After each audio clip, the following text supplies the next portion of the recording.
നമസ്കാരം. മലയാളി വാർത്ത ഇൻസൈഡിലേക്ക് സ്വാഗതം. പശ്ചിമ ബംഗാളിലെ ഡെപ്യൂട്ടി സ്പീക്കറും മന്ത്രിയുമൊക്കെയായിരുന്ന ആശിഷ് ബാനർജി, തൃണമൂൽ കോൺഗ്രസ് നേതാവായിരുന്ന ആശിഷ് ബാനർജി, അദ്ദേഹം തൻ്റെ പാർട്ടി ഓഫീസിൽ തൂങ്ങി മരിച്ച വാർത്ത ഇന്നിപ്പോൾ ദേശീയ മാധ്യമങ്ങൾ വലിയ രീതിയിൽ ചർച്ച ചെയ്യുകയാണ്. പശ്ചിമ ബംഗാളിൽ തൃണമൂൽ കോൺഗ്രസ് എന്ന പാർട്ടി കഴിഞ്ഞ കുറേ നാളുകളായി വലിയ പ്രതിസന്ധിയിലാണ്. അതിനിടയിലാണ് ഇപ്പോൾ മുതിർന്ന നേതാവിൻ്റെ ആത്മഹത്യ കൂടി ചർച്ചയാകുന്നത്. മുഖ്യമന്ത്രിയായിരുന്ന മമതാ ബാനർജിയുടെ ഏറ്റവും അടുത്ത ഒരു നേതാവാണ്, മാത്രമല്ല പാർട്ടിയിലെ ഒരു മുതിർന്ന നേതാവാണ്, ദീർഘകാലം ഒരു മണ്ഡലത്തെ പ്രതിനിധീകരിച്ച ഒരു നേതാവാണ്. അങ്ങനെയുള്ള ഒരു നേതാവിൻ്റെ ആത്മഹത്യയാണ് ഇപ്പോൾ പശ്ചിമ ബംഗാളിലും അതോടൊപ്പം തന്നെ ദേശീയ രാഷ്ട്രീയത്തിലും വലിയ ചർച്ചാ വിഷയമാകുന്നത്. ഇദ്ദേഹം കഴിഞ്ഞ ദിവസം പാർട്ടി ഓഫീസിൽ, ബീർഭൂം ജില്ലയിലെ തൻ്റെ പാർട്ടി ഓഫീസിൽ, വീടും അതുപോലെ തന്നെ തൊട്ടടുത്ത് തന്നെ അദ്ദേഹത്തിൻ്റെ തൃണമൂൽ കോൺഗ്രസിൻ്റെ പാർട്ടി ഓഫീസും ഉണ്ടായിരുന്നു.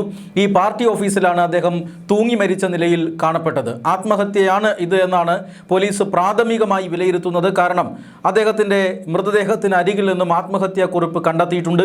ആ ആത്മഹത്യാക്കുറിപ്പിൽ വളരെ വ്യക്തമായി തൻ്റെ മരണത്തിന് ആരും ഉത്തരവാദിയല്ല എന്ന് അദ്ദേഹം എഴുതി വച്ചിട്ടുണ്ട് എന്നാണ് പോലീസ് പറയുന്നത്. എന്തായാലും രാഷ്ട്രീയപരമായ ചില കാരണങ്ങൾ കൊണ്ടാണ് അദ്ദേഹം ആത്മഹത്യ ചെയ്തത് എന്നാണ് പൊതുവെ ജനസംസാരം. കാരണം 2001 മുതൽ 2026 വരെ നീണ്ട 25 വർഷക്കാലം 5 തെരഞ്ഞെടുപ്പുകളിൽ തുടർച്ചയായി വിജയിച്ച് ഈ ബീർഭൂം ജില്ലയിലെ രാംപൂർ ഹട്ട് എന്ന് പറയുന്ന നിയമസഭാ മണ്ഡലത്തെ പ്രതിനിധീകരിച്ച മുതിർന്ന രാഷ്ട്രീയ നേതാവാണ് ഈ ആശിഷ് ബാനർജി എന്ന് പറയുന്ന വ്യക്തി. അദ്ദേഹം ഒരു കോളേജ് അധ്യാപകനൊക്കെ ആയിരുന്നു. അതിനുശേഷം തൃണമൂൽ കോൺഗ്രസുമായി ചേർന്ന് പ്രവർത്തിക്കുന്നു. തൃണമൂൽ കോൺഗ്രസിൻ്റെ നേതാവാകുന്നു. 2001 അദ്ദേഹം ആദ്യമായി രാംപൂർ ഹട്ടിൽ നിന്ന് ജനവിധി തേടുന്നു. അദ്ദേഹം വിജയിക്കുന്നു. പിന്നീട് നടന്ന 4 തെരഞ്ഞെടുപ്പുകളിലും അദ്ദേഹത്തെ ജനം കൂടുതൽ വിശ്വാസ്യതയോടുകൂടി തിരഞ്ഞെടുക്കുന്നു. ഏറ്റവും ഒടുവിലായി 2026 നിയമസഭാ തെരഞ്ഞെടുപ്പിൽ അദ്ദേഹത്തിന് ആ മണ്ഡലം നഷ്ടപ്പെടുന്നു. BJP സ്ഥാനാർത്ഥിയായ ധ്രുവ സാഹയോട് ഏതാണ്ട് 24,233 വോട്ടുകൾക്കാണ് ഇദ്ദേഹം പരാജയപ്പെട്ടത്. ആശിഷ് ബാനർജി പരാജയപ്പെട്ടത് മുതൽ തന്നെ അവിടെ ചില പ്രശ്നങ്ങൾ ഉണ്ടായിരുന്നു. അദ്ദേഹത്തെ വലിയ രീതിയിൽ ഈ പരാജയം വേട്ടയാടി. ആ പരാജയത്തെക്കാൾ ഉപരിയായി അദ്ദേഹത്തെ മറ്റു ചില രാഷ്ട്രീയ കാരണങ്ങളാണ് അദ്ദേഹത്തെ വേട്ടയാടിയത്. കാരണം വളരെ പ്രധാനപ്പെട്ട ഒരു മണ്ഡലമായിരുന്നു, തൃണമൂൽ കോൺഗ്രസിൻ്റെ കോട്ട എന്നറിയപ്പെടുന്ന മണ്ഡലമായിരുന്നു. ആ മണ്ഡലത്തിൽ തൃണമൂൽ കോൺഗ്രസിന് വളരെ മികച്ച ഒരു സംഘടനാ സംവിധാനം ഉണ്ടായിരുന്നു. ആ സംഘടനാ സംവിധാനത്തിൽ ഏറ്റവും പ്രധാനപ്പെട്ട വ്യക്തിയായിരുന്നു ആശിഷ് ബാനർജി. അതായത് ജില്ലാ കോർ കമ്മിറ്റി അംഗം കൂടിയായിരുന്നു. അങ്ങനെയുള്ള ഒരു ജില്ലാ കോർ കമ്മിറ്റി അംഗം എന്ന സ്ഥാനം അദ്ദേഹം ഈ തെരഞ്ഞെടുപ്പ് തോൽവിക്ക് തൊട്ടു പിന്നാലെ അദ്ദേഹം രാജിവെക്കുന്നു. കാരണം ചെറിയ പരാജയമൊന്നുമല്ല. സംസ്ഥാനത്ത് ആദ്യമായിട്ടാണ് BJP അധികാരം പിടിക്കുന്നത് എന്നോർക്കണം. അതുകൊണ്ട് തന്നെ ഈ രാംപൂർ ഹട്ട് നിയമസഭാ മണ്ഡലത്തിലും ആദ്യമായിട്ടാണ് ഒരു BJP സ്ഥാനാർത്ഥി വിജയിക്കുന്നത്. കഴിഞ്ഞ തവണ BJP സ്ഥാനാർത്ഥി 2ാം സ്ഥാനത്ത് എത്തിയിരുന്നു. എന്നാൽ ഇത്തവണ അട്ടിമറി വിജയമാണ് ഈ തൃണമൂൽ കോൺഗ്രസിന് മേൽ നേടിയത് എന്ന് വ്യക്തമാണ്. കാരണം അതിശക്തമായ ഭരണവിരുദ്ധ വികാരം അവിടെയും ഉണ്ടായിരുന്നു. ആ തോൽവി അത്രമാത്രം അസ്വാഭാവികമാണ് എന്നൊന്നും പറയാൻ കഴിയില്ല. പക്ഷേ ഇദ്ദേഹത്തിൻ്റെ ആശിഷ് ബെഹ്റ എന്ന നേതാവിൻ്റെ എല്ലാവിധ രാഷ്ട്രീയ സ്വാധീനവും പാഴായി പോകുന്ന തരത്തിലുള്ള ഒരു പരാജയമാണ് അവിടെ ഉണ്ടായത്. 24,000-ൽ പരം വോട്ടുകൾക്കാണ് അദ്ദേഹം പരാജയപ്പെട്ടത്. അദ്ദേഹത്തിൻ്റെ പരാജയത്തിന് ശേഷം പാർട്ടി നടത്തിയ വിലയിരുത്തലുകളെല്ലാം പാർട്ടിയുടെ മെഷീനറി അവിടെ വ്യക്തമായി പ്രവർത്തിച്ചില്ല എന്ന് കണ്ടെത്തിയിരുന്നു. അതായത് പാർട്ടിയുടെ പ്രാദേശിക നേതാക്കന്മാരെല്ലാം BJPയിലേക്ക് കൂറുമാറി. പാർട്ടി തെരഞ്ഞെടുപ്പിന് മുമ്പ് തന്നെ അവിടെ തകർന്ന് തരിപ്പണമായി. ആശിഷ് ബാനർജി പറയുന്നതൊന്നും കേൾക്കാൻ അവിടെ ആളുണ്ടായിരുന്നില്ല. ഈ തെരഞ്ഞെടുപ്പിൽ ആശിഷ് ബാനർജിക്ക് വേണ്ടി പ്രചരണം നടത്താൻ അവിടെ തൃണമൂൽ കോൺഗ്രസിൻ്റെ പ്രവർത്തകരാരും തന്നെ ഉണ്ടായിരുന്നില്ല. അവരെല്ലാം BJPയിലേക്ക് പോയിരുന്നു.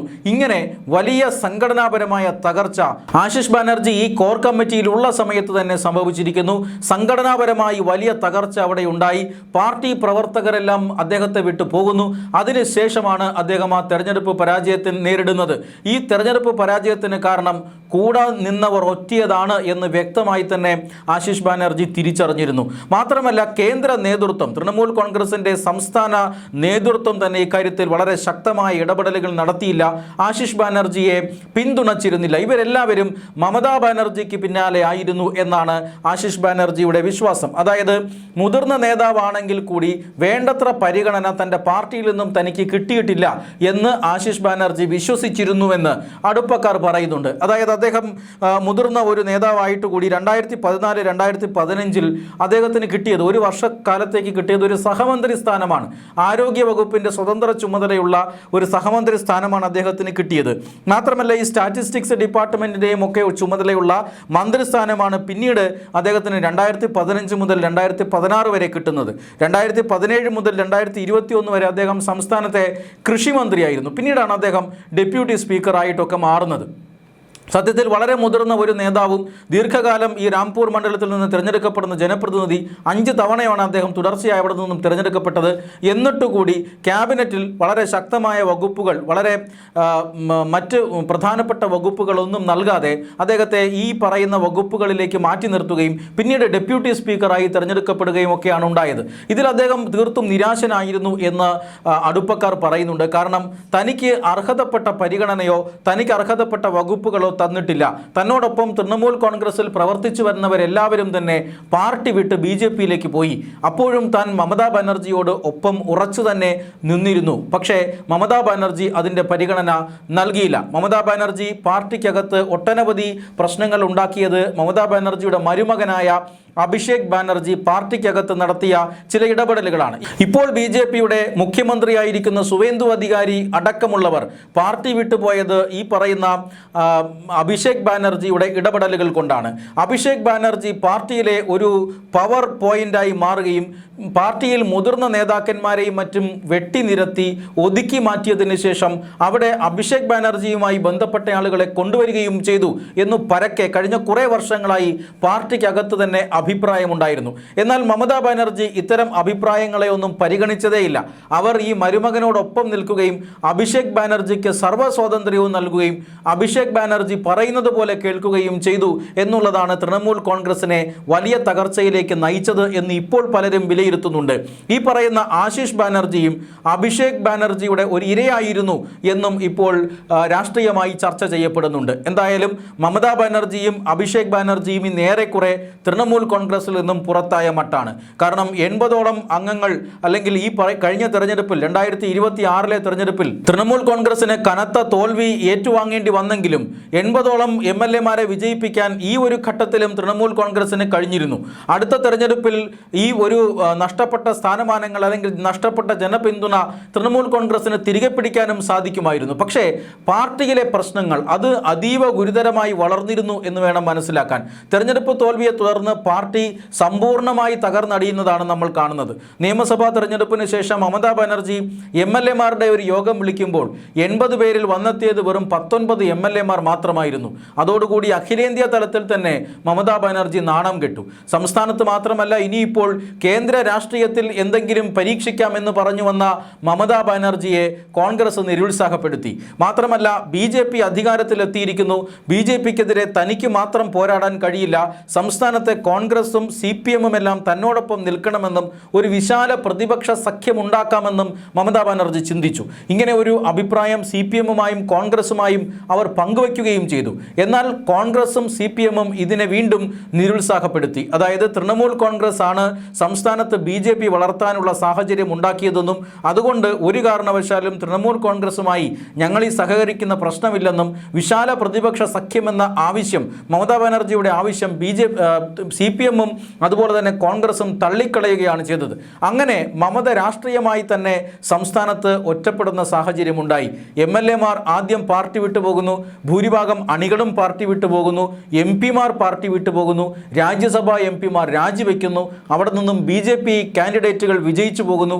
ഇങ്ങനെ സംസ്ഥാനത്ത് അടപടലം തകർന്നടിയുകയായിരുന്നു മമതാ ബാനർജി. ഇതിനിടയിലാണ് ഈ ആശിഷ് ബാനർജി എന്ന മുതിർന്ന നേതാവ് ആത്മഹത്യ ചെയ്യുന്നത്. തനിക്ക് രാഷ്ട്രീയമായി ലഭിക്കേണ്ട പിന്തുണ പാർട്ടി മെഷീനറികളിൽ നിന്ന് ലഭിച്ചില്ല എന്ന് മാത്രമല്ല, പാർട്ടി മെഷീനറികൾ ഇങ്ങനെ ദുർബലമാക്കിയതിന് കാരണം തൃണമൂൽ കോൺഗ്രസിൻ്റെ സംസ്ഥാന നേതൃത്വമാണ് എന്നും ആശിഷ് ബാനർജി വിശ്വസിച്ചിരുന്നു. തനിക്ക് അർഹതപ്പെട്ട ഒന്നും പാർട്ടി നൽകിയില്ല.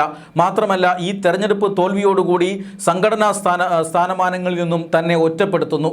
ഇങ്ങനെയുള്ള രാഷ്ട്രീയ കാരണങ്ങൾ കൊണ്ടാണ് ആത്മഹത്യാക്കുറിപ്പിൽ തൻ്റെ മരണത്തിന് ആരും ഉത്തരവാദിയല്ല എന്ന് എഴുതി വച്ചെങ്കിലും കാരണങ്ങൾ ഇതൊക്കെയാണ് എന്ന് ആശിഷ് ബാനർജിയോട് അടുപ്പമുള്ള ആളുകൾ സംസ്ഥാനത്ത് ചർച്ച ചെയ്യപ്പെടുന്നുണ്ട്. എന്തായാലും ആശിഷ് ബാനർജിയുടെ മൃതദേഹം പോസ്റ്റ്മോർട്ടത്തിന് ശേഷം ബന്ധുക്കൾക്ക് വിട്ടുകൊടുത്തിട്ടുണ്ട്.